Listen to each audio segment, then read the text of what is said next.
Hello dear friends, bye वाला गुरुजी channel पर आपका वेलकम है। फ्रेंड्स, आज की क्लास में एनसीईआरटी समरी का नेक्स्ट पार्ट यानी जो चैप्टर लिविंग वर्ल्ड है उसका सेकंड पार्ट लेकर आए हैं। तो यहाँ पर छोटे छोटे वीडियो बना रहे हैं, यानी हम पर्टिकुलर जो चैप्टर है एनसीईआरटी का, तो उसमें जो भी चैप्टर है उसका एक समरी बना रहे हैं। तो वो समरी काफ़ी इन्फॉर्मेटिव है और इन एग्जाम्स में काफ़ी यूजफुल रहेगी फ्रेंड्स। तो यहाँ देखिए, जो एनसीईआरटी का जो समरी है उसमें हम पढ़ते हैं diversity in the living world, यानी जो लिविंग वर्ल्ड है वो कितना डाइवर्स है। तो देखिए, बायोडाइवर्सिटी का जो बेसिक मीनिंग क्या होता है friends, the number and types of organism, यानी अर्थ पे कितने नंबर ऑफ ऑर्गेनिज्म है और टाइप ऑफ ऑर्गेनिज्म कितने हैं। तो कितने हैं देखिए, 1.7 to 1.8 मिलियन स्पीसीज हैं इस अर्थ पर। कितनी स्पीसीज हैं? 1.7 to 1.8 मिलियन, यानी इतने टाइप के, उनमें से ह्यूमन एक टाइप है। ठीक है, अब यहां पर जितने भी टाइप हैं तो उनको एक तरीके से साइंटिफिकली उनको कैटेगराइज किया गया है या फिर साइंटिफिकली उनको एक तरीके से अरेंज किया गया है। तो सबसे पहले उनका कैरेक्टराइजेशन होता है, यानी उसमें कैरेक्टर्स क्या क्या हैं, उन कैरेक्टर्स के बेसिस पे उसका आइडेंटिफिकेशन होता है। देन उसको नेम गिवन दिया जाता है, नेम दिया जाता है, नोमेनक्लेचर होता है उसका। देन उसको क्लासीफाई करके एक पर्टिकुलर क्लास में उसको पुट किया जाता है। तो दोस्तों, यहां पर ये जो characterisation, identification, nomenclature and classification है, ये टेक्सोनोमी के बेसिस हैं। क्या है? मॉडर्न टेक्सोनोमी के एक तरीके से ये बेसिस हैं। तो यहां पर देखिए, नोमेनक्लेचर की अगर बात आए तो नोमेनक्लेचर के लिए कुछ कोड्स हैं, जैसे आईसीबीएन किसके लिए होता है? International code for botanical nomenclature. And ICZN किसके लिए होता है? International code of zoological nomenclature. तो ये जो नोमेनक्लेचर का जो बेस्ट एक्सेप्टेड मेथड है, ये बाइनोमियल नोमेनक्लेचर है, वो ये किसने दिया है? कैरोलस लिनियस ने प्रपोज्ड किया। इसके अकॉर्डिंग क्या होता है, कोई भी ऑर्गेनिज्म होता है, इसके टू नेम है, generic name and specific epithet name. यानी फर्स्ट जो नेम है वो क्या होता है? जेनरिक नेम होता है, और सेकंड नेम क्या होता है? स्पीसीज नेम होता है। यानी टू नेम्स होते हैं, एक तरीके से कोई नेम है उसमें टू टर्म्स हैं। तो जो पहला टर्म है वो जेनरिक नेम और दूसरा स्पेसिफिक नेम, स्पीसीज नेम होता है। तो यहां पर जो नेम होता है वो लैटिन में लिखा होता है, और जो रिटर्न अगर हम उसको हैंड रिटर्न करेंगे, है ना, और रिटर्न इन इटैलिक्स में इसको लिखा जाता है। यानी एक तरीके से आप कह सकते हैं लैटिन भाषा में इनका नेम होता है और इटैलिक्स में उसको लिखा जाता है। जैसे यहाँ पर एक एग्जांपल है मैंगीफेरा इंडिका, यानी ये मैंगो का नेम है। किसका नेम है फ्रेंड्स? ये मैंगो का नेम है। इसमें आप देखेंगे टू नेम है, ये इसका जीनस नेम है, ये इसका स्पीसीज नेम है, यानी ये जेनरिक नेम है और ये स्पीसीज एपिथेट है। तो यहाँ पर देख सकते हैं कि पहला जो नेम है, जो जेनरिक नेम है, उसका जो फर्स्ट लेटर है वो कैपिटल होता है, और जो सेकेंड नेम यानी जो स्पीसीज नेम है उसका जो फर्स्ट लेटर है वो एक तरीके से स्मॉल लेटर होता है। तो इस तरीके से नेम को लिखते हैं दोस्तों। फिर उसके बाद में देखिए, क्लासिफिकेशन रियल में है क्या, यानी हम बात कर रहे हैं क्लासिफिकेशन की।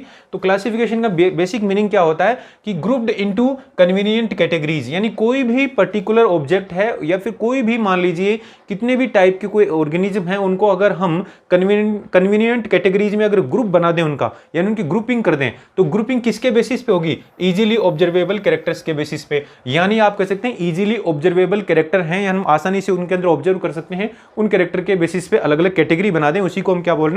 क्लासिफिकेशन। लेकिन यहां साइंटिफिक टर्म फॉर कैटेगरीज, ये जो कैटेगरीज बनाएंगे उनके लिए एक साइंटिफिक टर्म यूज होता है, उसको बोलते हैं टेक्सा, यानी प्लूरल टेक्सा, और सिंगुलर अगर यानी एक वचन के लिए क्या होता है? टेक्सोन यूज होता है फ्रेंड्स। तो ये जो टेक्सा क्या है? Taxa indicate category at very different levels, यानी ये जो टेक्सा है ये कैटेगरीज को इंडिकेट करते हैं। यानी टेक्सा कैटेगरी के लिए एक टर्म है। फॉर एग्जांपल, यहां टेक्सा को अगर समझना हो तो हम कह सकते हैं प्लांट है, वो भी एक टेक्सा है, और प्लांट के अंदर कौन सा प्लांट? वीट, ये भी एक टेक्सा है। तो अलग अलग लेवल पर टेक्सा को यूज किया जाता है। यानी प्लांट अपने आप में एक ग्रुप हो गया, उसके लिए भी एक टेक्सा यूज होगा, और उस ग्रुप में एक स्पेशल प्लांट है जिसका नाम है वीट है, उसके लिए भी टेक्सा वर्ड यूज होगा। तो इट मींस आप कह सकते हैं टेक्सा है वो कैटेगरीज को इंडिकेट करता है, बट वेरी डिफरेंट लेवल पे इंडिकेट करता है। ठीक कैसे? एनिमल्स में, जैसे एनिमल्स के अंदर मेमल्स एक तरीके से टाइप है, और उसी में डॉग एक टाइप है, तो इसका मतलब ये सबके लिए टेक्सा यूज होगा। यानी ये भी एक टेक्सा है, ये भी एक टेक्सा, और ये भी एक टेक्सा है, ऑल आर टेक्सा। यानी आप कह सकते हैं ये जो कैटेगरीज हैं,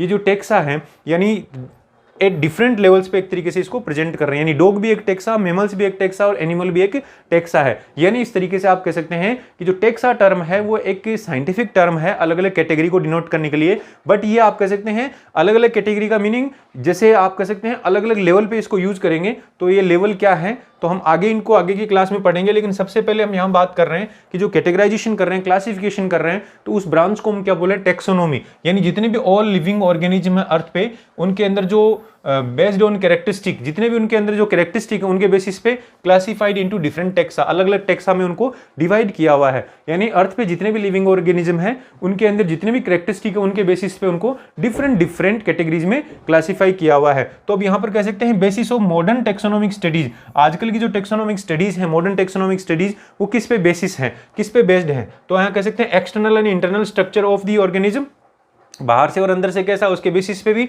स्ट्रक्चर ऑफ द सेल, उसमें सेल किस टाइप का है इसके बेसिस पे भी डेवलपमेंट प्रोसेस, यानी उसका डेवलपमेंट कैसे हो रहा है, इंटरनल डेवलपमेंट है या एक्सटर्नल डेवलपमेंट है, इस तरीके बेसिस पे भी। And ecological information of organism, यानी इकोलॉजिकल किस एनवायरमेंट में वो रह रहा है, इसके बेसिस पे भी आप कह सकते हैं ये काफी क्राइटेरिया यूज होते हैं मॉडर्न टेक्सोनोमी में क्लासिफाई करने में। तो यहाँ पर अल्टीमेटली अगर हम बात करें टेक्सोनोमी का, तो जो टेक्सोनोमी है उसके बेसिक्स क्या है? तो बेसिक्स ऑफ टेक्सोनोमी है ये चार चीजें हैं, characterisation, identification, classification and nomenclature. यानी दोस्तों कैरेक्टराइजेशन मतलब किसी भी ऑर्गेनिज्म के पहले कैरेक्टर्स को फाइंड करना, उसमें कौन कौन से कैरेक्टर हैं उसके बेसिस पे उसको आइडेंटिफाई करना, देन उसको क्लासिफाई करना एंड देन उसका नोमेनक्लेचर करना। तो ये 4 बेसिस हैं। तो यहां पर आपको डायरेक्ट क्वेश्चन आ सकता है, what are the basic to taxonomy and what are the basis of modern taxonomy. ये अपने आप में काफी इंपॉर्टेंट पार्ट है इसका।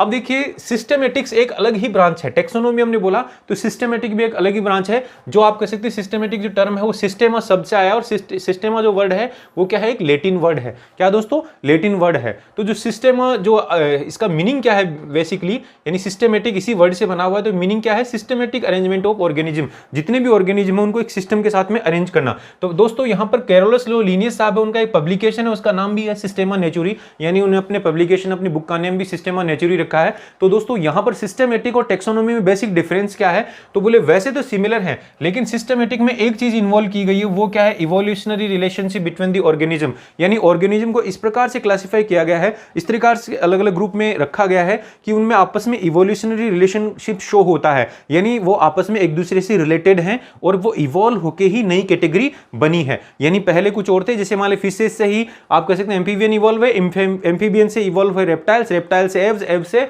मैमल्स, ठीक है ना। तो इस तरीके से आप कह सकते हैं उनका आपस में इवोल्यूशनरी रिलेशनशिप है। And also include identification, nomenclature and classification. Taxonomy में भी सेम वैसे ही आइडेंटिफिकेशन होता है, नोमेनक्लेचर होता है, क्लासिफिकेशन होता है। ये तो बेसिस हैं ही, यानी सिस्टमेटिक में भी ये बेसिस है एक तरीके से जो टेक्सोनोमी में यूज होते हैं, लेकिन ये एडिशनल है। तो इवोल्यूशनरी रिलेशनशिप एक तरीके से एडिशनल क्राइटेरिया हो गया सिस्टमेटिक्स में। तो फ्रेंड्स इस तरीके से हमने देखा सिस्टमेटिक्स, टेक्सोनोमी और जो क्लासिफिकेशन के जो बेसिस हैं उनको हमने देखा, और क्लासिफिकेशन के लिए नोमेनक्लेचर का जो मेथड है उसको भी देखा। तो इस तरीके से हम शॉर्ट में इन चीजों को पढ़ के एक तरीके से कंप्लीटली रिवाइज कर सकते हैं। और यहां से जो एनसीईआरटी की जो लाइंस हैं, यानी हमें एनसीईआरटी का ही ये समरी एक तरीके से, यहां डिटेल नहीं है, एनसीईआरटी का भी समरी, और समरी में वो लाइनें इन्वॉल्व की गई हैं जिनसे क्वेश्चन आए हुए हैं या जनरली जो टारगेटेड रहती हैं जो लाइंस। तो आप फ्रेंड्स इस क्लास के थ्रू इन लाइंस को एक बार से समराइज कर सकते हैं, रिवाइज कर सकते हैं। तो ऐसे ही क्लास आपको रोजाना मिलती रहेगी। वीडियो को जाते जाते लाइक और शेयर कर दीजिए, और क्लास पसंद आई हो तो चैनल को सब्सक्राइब कर दें और बेल आइकन को दबा दें ताकि आने वाले वीडियोज के नोटिफिकेशन आपको